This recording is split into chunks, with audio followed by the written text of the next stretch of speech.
नितिन गडकरी का कट सकता है लोकसभा चुनाव में टिकट। बीजेपी नागपुर सीट से उम्मीदवार बदलने पर कर रही है विचार। गडकरी की जगह किस दिग्गज पर दांव लगा सकती है बीजेपी। नितिन गडकरी की साफगोई अब उनकी मुसीबत बनती दिख रही है। अपनी साफगोई के चलते वो बीजेपी में लगातार अलग थड़क पड़ते जा रहे हैं। पार्टी में पीएम मोदी और गृह मंत्री अमित शाह की जोड़ी से गडकरी की ज्यादा बनती नहीं दिख रही है।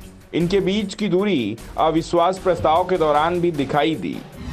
दरअसल विपक्ष के सांसद इन दिनों संसद सत्र में विरोध दिखाने के लिए काले कपड़े में आने लगे हैं और जब संसद में अविश्वास प्रस्ताव पर पीएम मोदी जवाब दे रहे थे उस समय केंद्रीय मंत्री संसद में काले कपड़े में ही दिखाई दिए थे, जिसके बाद सवाल उठ रहे थे कि आखिर नितिन गडकरी किसका समर्थन कर रहे हैं।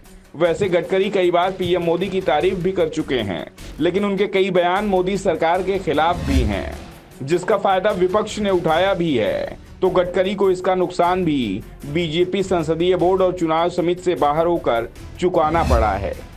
बीजेपी की दो सबसे महत्वपूर्ण मानी जाने वाली इन कमेटियों में गडकरी एकमात्र सक्रिय राजनेता हैं, जो पार्टी के पूर्व अध्यक्ष होने के बावजूद भी इस कमेटी में नहीं हैं।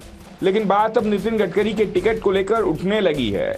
दावा किया जा रहा है कि इस बार बीजेपी हाईकमान उनको टिकट देने को तैयार नहीं है। गडकरी नागपुर से सांसद हैं और उन्हें नागपुर सीट से टिकट नहीं मिलेगा, इस बात के संकेत भी मिलने लगे हैं। ऐसे में या तो गडकरी को दूसरी सीट तलाशनी होगी या फिर उन्हें राज्यसभा के रास्ते संसद में जाना होगा और राज्यसभा की टिकट के लिए उन्हें हाईकमान की इच्छा पर ही निर्भर रहना होगा। यानी गडकरी राज्यसभा में जाएंगे कि नहीं, इसका फैसला भी मोदी शाह की जोड़ी ही करेगी। ऐसे में सवाल उठ रहे हैं कि अगर नागपुर से नितिन गडकरी को बीजेपी चुनाव लड़ाएगी तो उनकी जगह किसी मैदान में उतारेगी।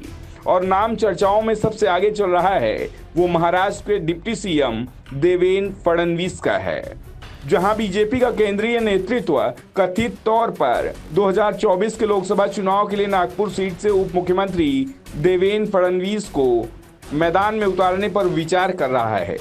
हालांकि फडणवीस खेमे की दृढ़ राय है कि उन्हें महाराष्ट्र में रहना चाहिए और अगले साल होने वाले विधानसभा चुनाव में पार्टी को जीत दिलानी चाहिए। एक मीडिया रिपोर्ट के अनुसार उनके समर्थन में कई कारण गिनाते हैं कि क्यों उन्हें राज्य में बनाए रखना चाहिए।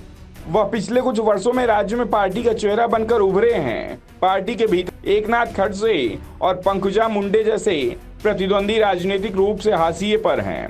खड़से एनसीपी में शामिल हो गए हैं, जबकि मुंडे की राजनीतिक उपयोगिता बीजेपी में दिखाई नहीं दे रही है। विनोद तावड़े, जो फडणवीस विरोधी खेमे के तीसरे नेता थे, दिल्ली में पार्टी संगठन में समायोजित किया गया है। फडणवीस ने मुख्यमंत्री के रूप में अपने 5 साल के कार्यकाल का उपयोग किया, जो अक्टूबर 2014 से शुरू हुआ। सबसे महत्वपूर्ण बात यह है कि महाराष्ट्र के अधिकांश राजनेताओं के विपरीत उनका किसी घोटाले से कोई लेना देना नहीं है। बीजेपी में कई लोगों को लगता है उनके और पार्टी के साथ बहुत बड़ा अन्याय हो रहा है, जबकि केंद्रीय नेतृत्व में अपने विधायकों के साथ शिवसेना से अलग होने के बाद एकनाथ शिंदे को सीएम के रूप में चुनने का फैसला किया।